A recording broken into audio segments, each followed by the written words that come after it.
kenapa negara yang memiliki dua kota suci, Makkah dan Madinah, yang menjadi pusat peribadatan umat Islam, Arab Saudi, tidak dipimpin oleh keturunan langsung Nabi Muhammad Shallallahu Alaihi Wasallam? Bukankah secara historis, keluarga Nabi memiliki posisi yang sangat penting dalam Islam? Kenapa justru yang memimpin negara ini adalah keluarga Al-Saud, yang tidak memiliki hubungan darah langsung dengan Rasulullah? Dalam video kali ini, kita akan mengupas tuntas sejarah yang membentuk kondisi saat ini dan menjawab pertanyaan besar itu. Sebelum kita lanjut, saya ingin mengajak kamu untuk tekan tombol subscribe dan aktifkan notifikasi supaya kamu gak ketinggalan video-video menarik lainnya seputar sejarah, agama, dan fakta-fakta menarik lainnya. Jangan lupa juga untuk menuliskan pendapat atau pertanyaan kamu di kolom komentar, karena saya ingin banget tahu sudut pandang kalian tentang topik yang satu ini. Ayo, langsung kita mulai. Setelah wafatnya Nabi Muhammad pada tahun 632 Masehi, umat Islam menghadapi tantangan besar terkait siapa yang akan melanjutkan kepemimpinan umat.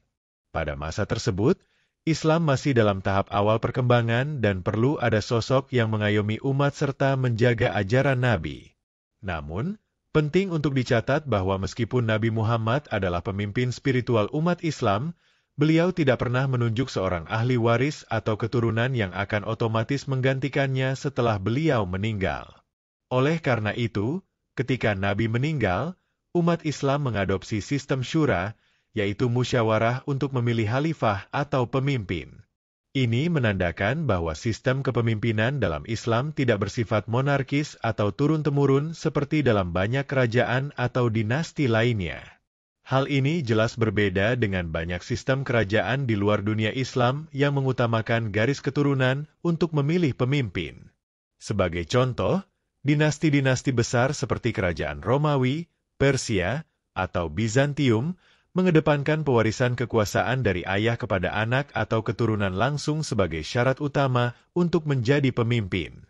Penyelesaian pertama tentang siapa yang akan menggantikan Nabi Muhammad sebagai pemimpin umat Islam dilakukan melalui musyawarah atau bayat di Sakifah Banu Sa'idah, sebuah tempat di Madinah. Saat itu, setelah Nabi Muhammad wafat, ada beberapa calon yang dipertimbangkan untuk menjadi pemimpin umat Islam. Nama pertama yang muncul adalah Abu Bakar, seorang sahabat dekat Nabi yang juga ayah dari Aisyah, istri Nabi. Abu Bakar dipilih melalui musyawarah yang dilakukan oleh sahabat-sahabat utama Nabi, termasuk Umar bin Khattab. Abu Bakar dipandang sebagai sosok yang memiliki kedalaman ilmu, kebijakan, dan ketaatan yang tinggi terhadap ajaran Nabi. Meski bukan keturunan langsung Nabi, keputusan ini menunjukkan bahwa dalam Islam, seorang pemimpin lebih diutamakan berdasarkan kemampuannya dalam memimpin dan menjaga stabilitas umat, bukan berdasarkan hubungan darah. Pemilihan Abu Bakar ini menandai dimulainya sistem kekhalifahan yang lebih bersifat terbuka dan berbasis musyawarah. Meskipun di kalangan beberapa kalangan, terutama dari keluarga Nabi, terjadi ketidaksepakatan tentang pemilihan Abu Bakar, sistem ini menjadi fondasi bagi pemerintahan Islam selanjutnya. Hal ini juga menegaskan bahwa kepemimpinan dalam Islam tidak terikat pada garis keturunan, tetapi lebih pada kelayakan dan keahlian seorang individu dalam memimpin umat. Setelah kekhalifahan Abu Bakar, kepemimpinan Islam terus mengalami perubahan. Dinasti Umayyah yang didirikan oleh Muawiyah I, 661-750 M, dan dinasti Abbasiyah yang dimulai dengan kekuasaan Abul Abbas As-Saffah 750-1258 M berperan besar dalam sejarah peradaban Islam. Kedua dinasti ini lebih menekankan pada stabilitas politik dan pengaruh kekuasaan daripada garis keturunan langsung dari Nabi Muhammad. Dinasti Umayyah, meskipun bukan keturunan Nabi, memerintah selama lebih dari 90 tahun dan memperluas wilayah Islam ke seluruh dunia Islam. Keberadaan mereka menunjukkan bahwa pemerintahan dalam Islam tidak bergantung pada keturunan langsung dari Nabi, melainkan pada kemampuan untuk mengelola dan memperluas wilayah serta menjaga kestabilan politik.